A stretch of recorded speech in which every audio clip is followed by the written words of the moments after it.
శ్రీరామనవమి దేశవ్యాప్తంగా పండగ చేసుకున్న తరుణంలో మరి నరేంద్ర మోడీ ప్రభుత్వం వంట గ్యాస్ ధర మీద 50 రూపాయలు పెంచడం అంటే ఈరోజు మహిళలందరూ కూడా చాలా ఇబ్బందులు పడుతున్నారు.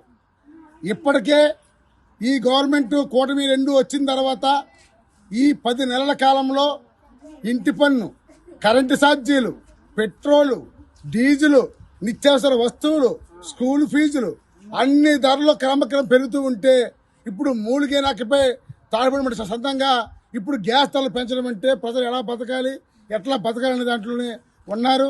అందుకనే ఎక్సైజ్ సుంకం ఏదైతే ఉందో దాన్ని వెంటనే కూడా మేము రద్దు చేయాలని కోరుతున్నాం.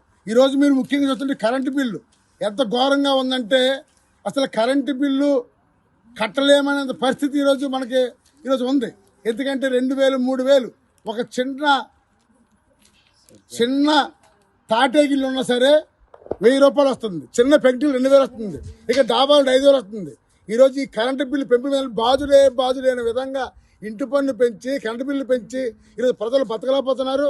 అందుకనే కూటమి ప్రభుత్వం చంద్రబాబు నాయుడు గారు వీళ్ళందరూ ఆలోచించి ఈ గ్యాస్ ధరలు, కరెంటు ఛార్జీలు అన్ని ధరలు తగ్గించాలని ఈరోజు భారత కమ్యూనిస్ట్ పార్టీ సిపిఐ కాకినాడ జిల్లా కమిటీ ఆధ్వర్యంలో ధర్నా పెట్టాం.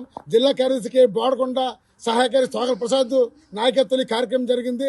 తాటిపాక మధు ముఖ్య అతిథిగా హాజరయ్యారని తెలియజేస్తున్నాను. మరిన్ని వీడియోస్ కోసం ఛానల్ ని సబ్స్క్రైబ్ చేయండి. లేటెస్ట్ అప్డేట్స్ కోసం వాట్సాప్ ఛానల్ ని ఫాలో అవ్వండి. ఆ లింక్ డిస్క్రిప్షన్ లో ఉంది.